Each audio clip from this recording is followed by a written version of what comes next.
Welcome back to episode 6 of the World of Warcraft From Nothing to Completionist Challenge. Last episode was all about wrapping up Kalimdor. We completed Kalimdor Loremaster and Explorer while unlocking every pet battle daily. We ended off last time with 3,504 collection score, which consisted of 1,830 achievement points, 45 mounts, 143 pets, 26 toys, and 107,844 gold earned. Now, on to what we've been up to over the last few days. I realized that even though I'd completed Eastern Plague Lands in episode 5, I didn't recruit the last caravan member to pop the full caravan achievement.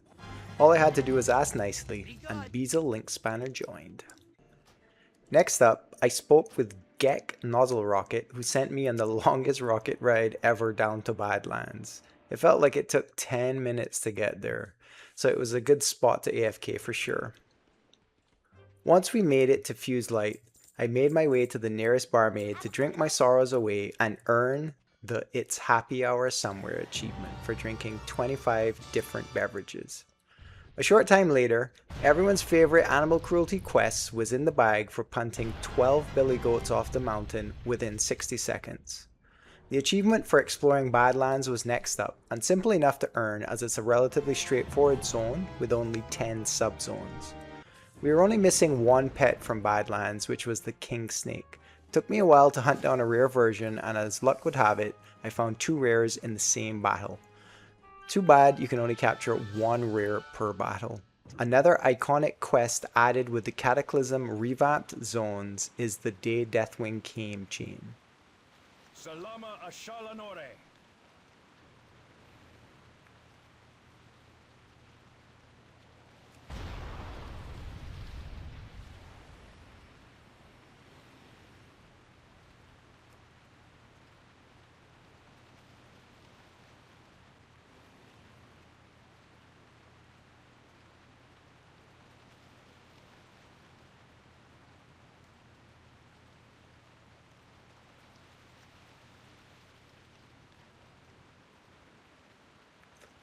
Essentially one long hold my bear joke of increasingly dubious claims, but always good for a laugh.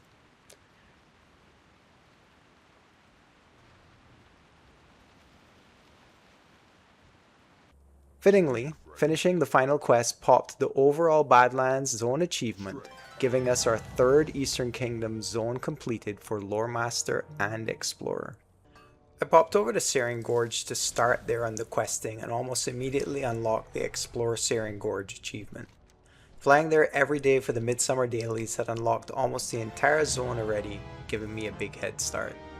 Then I remembered we weren't quite finished with Badlands yet, and there was one thing we'd missed: the dungeon Alderman and its giant stone keeper, Arcadus. After we hearthed out, I stuck a pin in the questing and completed my daily loop, including the cooking and fishing daily in Undercity, as we chipped closer to finishing the Fisher Cut Bait and Let's Do Lunch meta for both of them. As Midsummer was nearing a close, I bought another toy which we were missing, the set of matches, for a further 5 collection points, and of course had to test it out because reasons.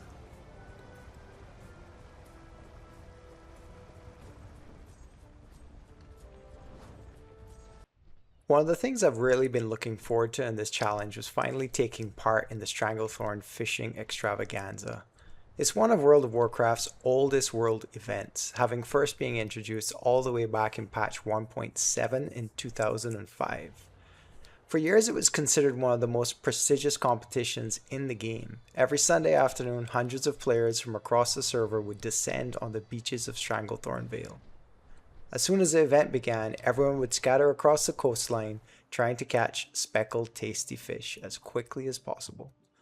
The goal was simple on paper: catch 40 tasty fish and be the first player back to Booty Bay to hand them in to Wriggle Bass Bait. Simple, but incredibly difficult, because there was only one winner. Not one winner per faction, not one winner per realm cluster, one winner period. If someone beat you back by even a few seconds, you lost. For years it became one of the most iconic server events where players knew the names of regular winners. Some guilds would even organize groups to help single players win, clearing hostile mobs, scouting fishing pools, or even trying to slow down the competition with world PvP. Before flying mounts, before dragon riding, before all the quality of life improvements we have today, simply getting back from the beach to Booty Bay fast enough was part of the challenge. Winning wasn't just about fishing quickly. You needed route planning, a little bit of luck with the fishing pools, and nerves of steel once you were racing everyone back to town. It became one of those achievements that players would attempt week after week, sometimes for months or even years before finally claiming victory. Eventually though, Blizzard began modernizing many of these older world events. As World of Warcraft grew, it became harder to justify activities where only a single player could ever succeed. The Stranglethorn Fishing Extravaganza was one of those events that saw a complete redesign. Today it's much more accessible. Instead of competing against an entire server for one prize, the event has been turned into a world quest that anyone can complete during the event window. The objective is still familiar. You're racing around Stranglethorn tasting speckled tasty fish from the special pools scattered along the coast. But now, you're really racing against the clock, rather than against every player in the server. It still captures the spirit of the original event, but without the frustration of spending 20 minutes fishing only to discover someone else finished 30 seconds before you. These days, the first 50 people to turn in 40 of the event fish are declared winners. For a challenge like this, it's actually perfect. Not only does it contribute 20 juicy achievement points, but it would also move us closer to the completion of the salty title.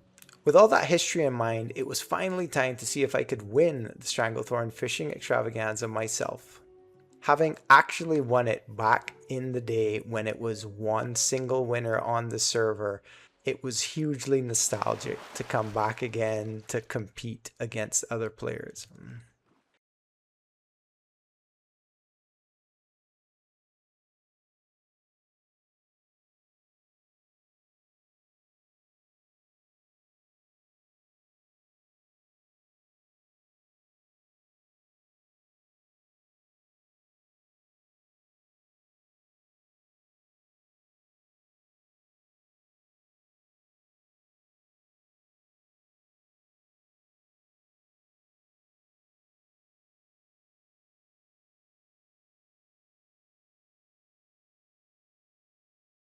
Sure enough, we gathered our 40 speckled tasty fish, hearthed back to Booty Bay, turned them in, and we were declared winner.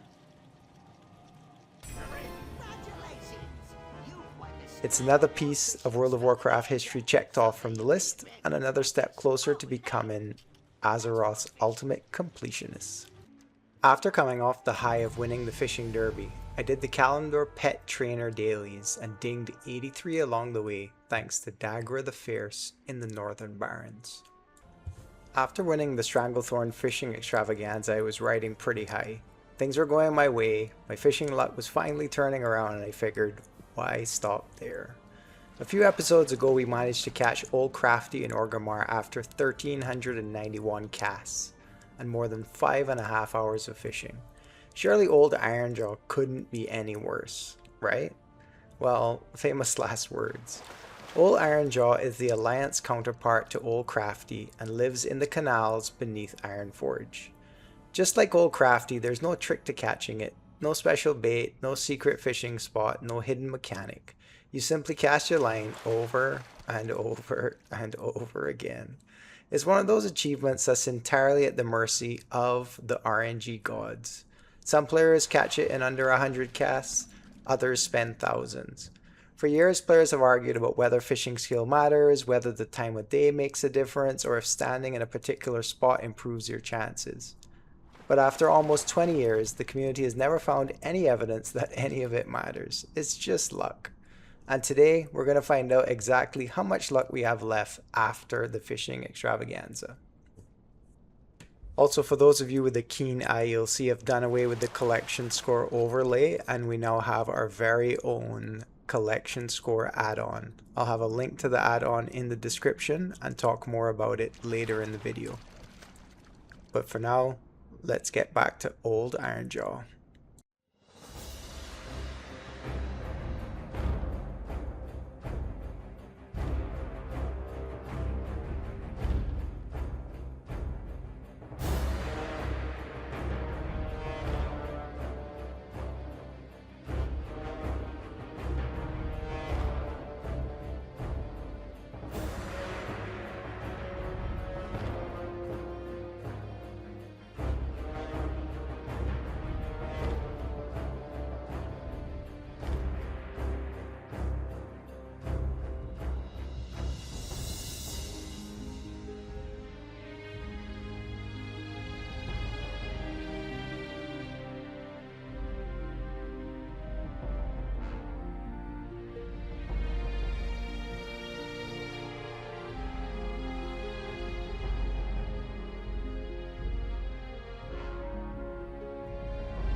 Well, that took way longer than I was hoping.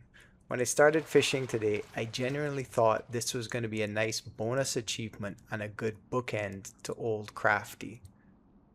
Instead, it turned into another marathon. After 1,443 casts and more than 5.5 hours of staring at a fishing bobber, Old Ironjaw finally decided to show up. That officially makes it even longer of a grind than Old Crafty, which took us 1,391 catches a few episodes ago. I honestly wasn't expecting that. Looking back, it's kind of funny how two of the rarest fish in the game have decided to test my patience in almost exactly the same way. That's over 2,800 fishing casts between the two achievements, more than 11 hours spent fishing.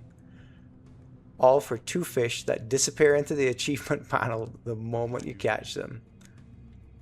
But that's also what makes them memorable. These aren't achievements you can brute force with gear or complete because your character is overpowered. Every player, whether you've played the game for 20 years or 20 days, has exactly the same odds every time that bobber hits the water. Eventually, persistence wins. And honestly, this feels pretty fitting for this challenge, because that's really what the From Nothing to Completionist challenge is all about. Not getting lucky, just showing up, putting in the time, and slowly checking one more achievement off the list, one cast at a time. As we had spent what felt like an eternity in an Alliance city for just 10 points, it was time to pick some low-hanging fruit, starting with the Stormwind Stockade, followed finally by getting back to Searing Gorge. We had earlier secured the exploration achievement for the zone, so it was time to focus on checking off the remainder. We started with pets by capturing a rare fire beetle and then uncommon molten hatchling, allowing us to release the previous poor quality one we had captured as we inch closer to every pet being of at least uncommon quality. Next up was Cortus Darkhammer, the Alliance pet trainer in the zone and one of the ones I need to defeat for the Battle Pet Tamers of Eastern Kingdoms quest.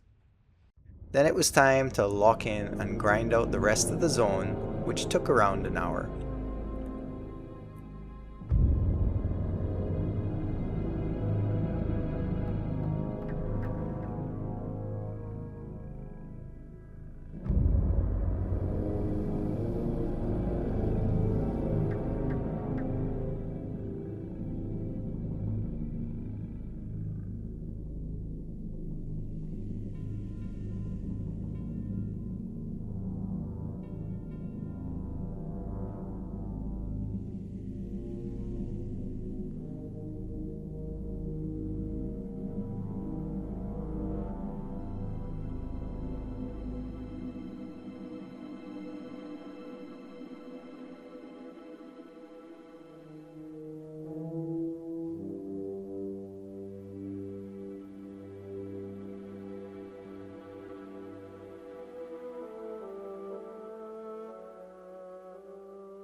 Sure enough, after a little elbow grease, we popped the Searing Gorge quest achievement, giving us 4 zone completions in Eastern Kingdom so far.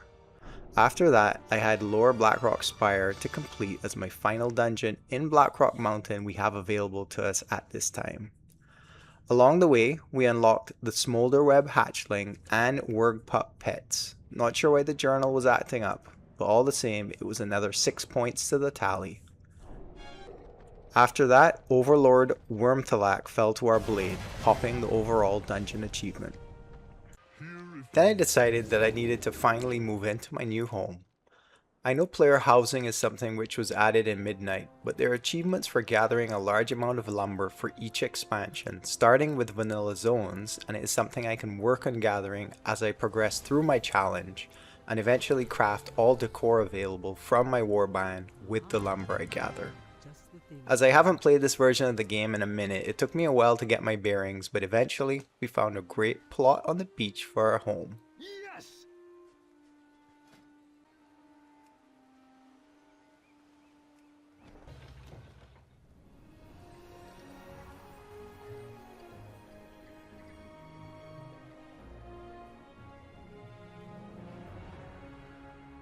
good energy here on this plot. It suits you. Can't wait to see what you make of it.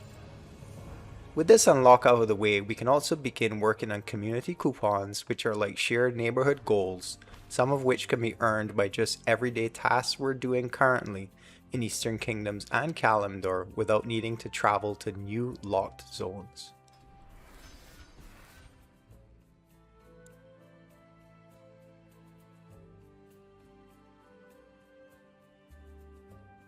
Being a lumberjack feels a lot like having yet another profession, and since Max already has mining and skinning, a third gathering skill seems fitting.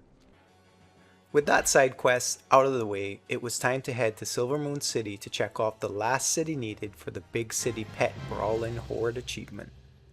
Since I was in the area, I decided to go back to my roots, Sunstrider Island, where all Blood Elves are born. Well, at least they used to be before the new intro questline, I guess. I know I try to only capture pets of uncommon quality or higher, but since cats are not that common to find as battle pets, I decided to make an exception and take this cute little guy.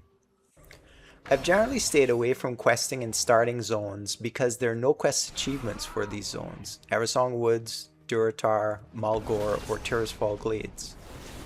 But what they are great for is gathering reputation for home factions. As my Silvermoon City standing was looking a little anemic, I decided to complete the starter zone quest chain for an easy few thousand rep to jumpstart it. I think what I'll do is complete Loremaster first in Eastern Kingdoms and then revisit these starter zones for a quick infusion of home city rep as needed. It's a lot faster than dungeon grinding with their tabard on, and always great nostalgia. After Sunstrider was complete, I went ahead and moved down to Eversong Woods to continue the exploration and catch one pet I was missing from the zone, the Ruby Sapling. It took me probably 30 battles to find an uncommon version, and when I finally did, I crit and one-shot it. Great. All wasn't lost though, as I popped the Traveling Pet Mauler achievement.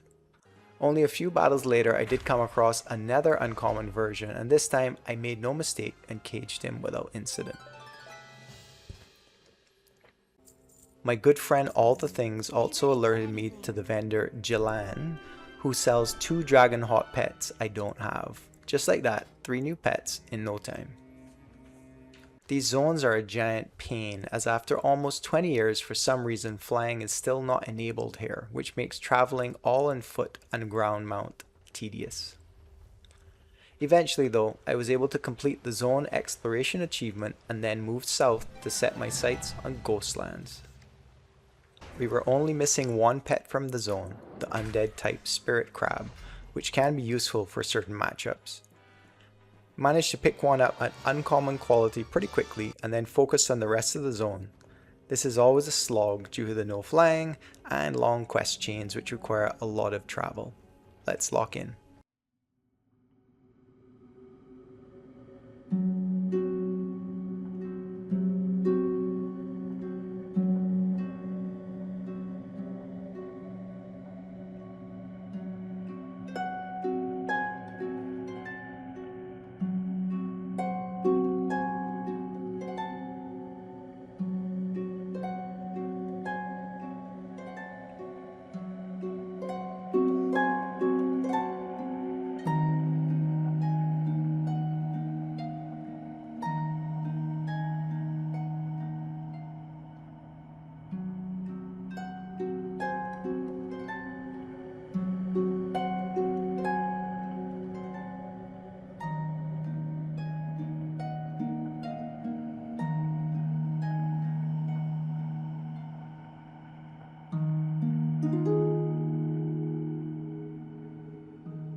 Quick highlights of the 2-hour grind was the exploration achievement, followed by hitting Exalted with yet another faction, the Tranquillin, and then finally that sweet zone quest completion. Goodbye and good riddance, Ghostlands. This is where we take a massive detour in our Eastern Kingdom journey to venture to the Darkmoon Faire. Easily one of the most iconic and storied elements in World of Warcraft's history, it features a massive 68 different achievements, more than double the next category in the World Events subsection. It comes once a month, and it's time for me to hop right in and start to cash in on some sweet, juicy collection points. Squirrel after this piece of lumber. And just like that, we have our first achievement. Come one, come all, just for stepping foot on Darkmoon Island. I decided to play each game in order to unlock both the daily and their specific achievement and toy. We started with the Hammer Time Daily, whacking gnolls and securing the That's Whack achievement for reaching a score of 45 in one game. That unlocked the Battle Pet Hogs as a reward as well. Then it was time for the Human Cannonball Daily.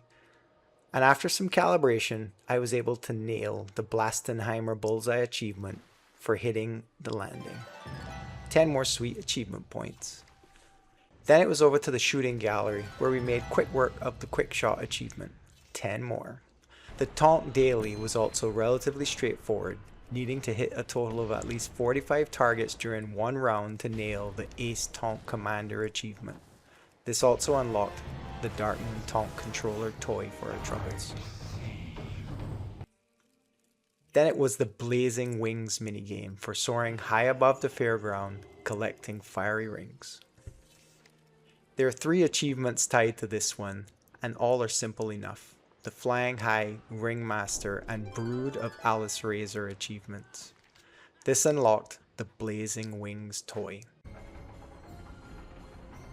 I had completely forgotten about the merry-go-round Wii buff, which gives you 10% more experience and rep for an hour. So after a quick break, it was time to get hammered again to pop the Fairgoer's Feast achievement.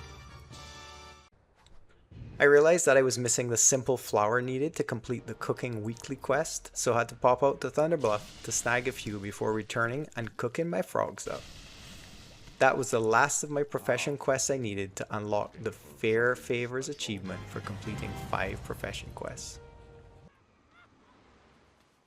A quick pony ride gave me the I was promised a pony achievement, before heading over to the ring toss game to try my hand at scoring with my rings on the turtle 10 times in a row.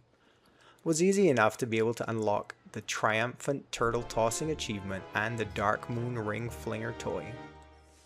In addition, on turning in the daily, it was the last quest needed to pop the Step Right Up achievement for completing the 5 original minigames. Then it was time for Dance Dance Darkmoon. I got warmed up with the first dance achievement for completing my first round, but then locked in to get the You Got the Beat achievement for completing a perfect dance on easy difficulty.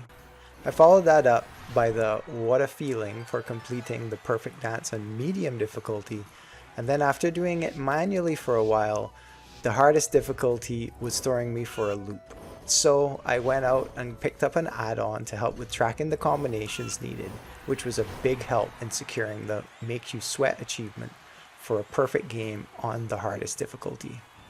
There's an overall achievement for completing the minigame 30 times and also one for completing 10 perfect dances of each difficulty, and then an overall meta for completing everything. I'll chip away at it this week and get it done before the fair goes away, but no rushing to do it immediately since I'm going to be back here every day anyway. Then it was time for the Darkmoon races. These are supremely fun and sometimes challenging minigames. There are 4 different vehicles to use: the Powermonger, Rocketeer, Wanderluster, and Racing Strider. Each of which have 4 achievements for the rail race, not to be confused with the rail big race, which is a separate daily and has a further 16 achievements. That's 32 achievements for racing on the Isle alone. Some are more tricky than others, but the overall goal is to use the abilities of your vehicle to navigate what's essentially an obstacle course, to reach the end within a certain time. In the case of the rail race, it's before the clock hits 12 tolls, which is how the races are timed. I took a break from the action to complete the Blightboar concert. The mobs in the island are tuned for max level characters, and with my crap gear, I get one shot by just about any of the bosses. Still, with some help from a friendly Death Knight, I finished the concert and got the Hey You're a Rockstar achievement. I was assigned as the bassist for the band based on my performance, which transformed me into an undead rocker, which I left on for the rest of the video because why not? picked up the Darkmoon Glowfly wild pet, and also tracked down the little dude Flick, who sold me a tree frog and wood frog, 3 more pets. Then it was back to racing to complete the Rocketeer and Wanderluster achievements, giving me all 16 for the rail race. I was feeling hugely accomplished. Each of the gold achievements also unlocked toys as well, so 4 new toys were also added overall, just from this daily.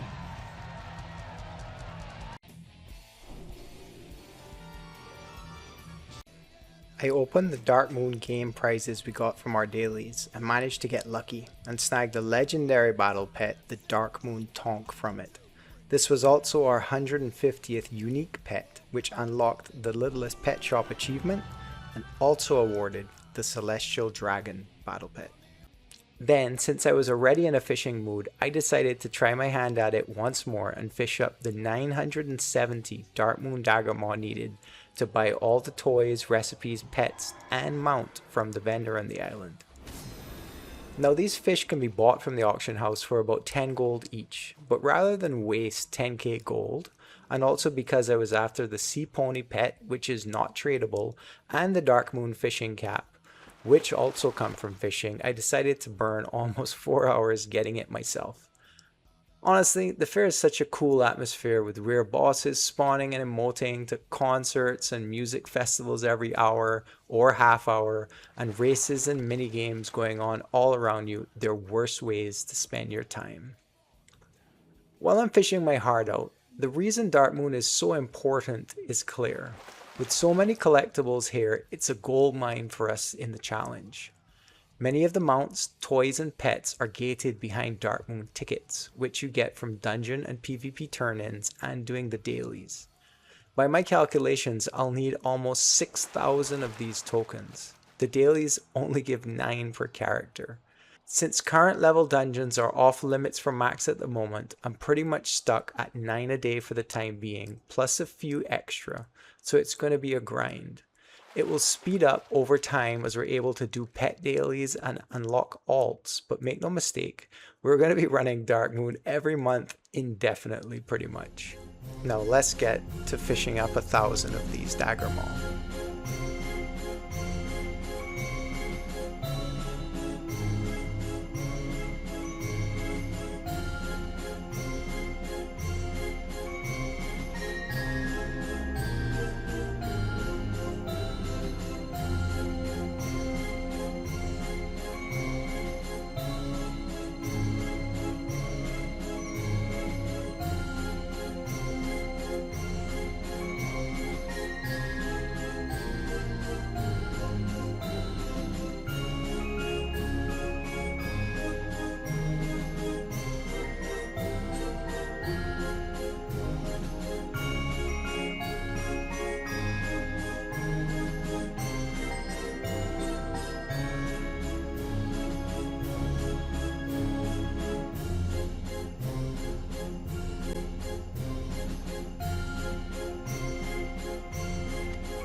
When the dust settled, I had all the fish I needed plus some surplus.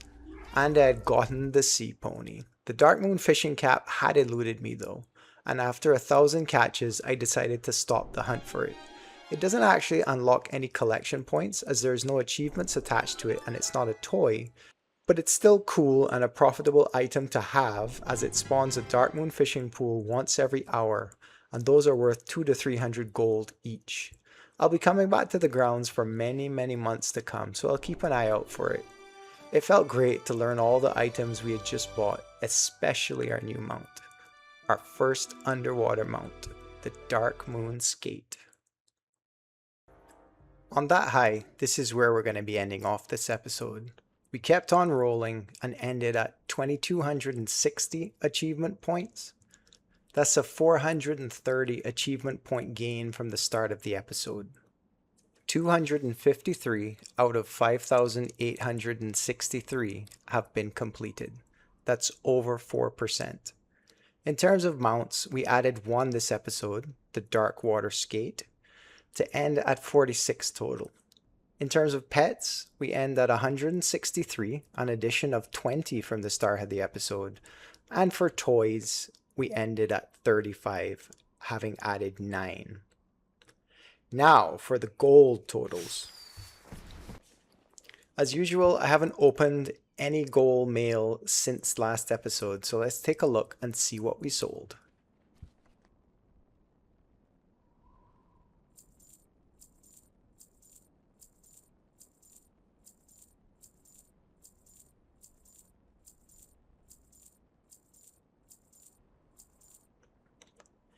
$15,667 gold in total, mostly coming from trade goods as we focused a lot on fishing and Darkmoon with our time, which are not great gold earners. So if we look at our stats, that gives us, call it 3,500 gold looted, 15,933 gold from quest rewards, and then if we look at our TSM revenue, we have 110,619 gold earned from vendor and auction house sales.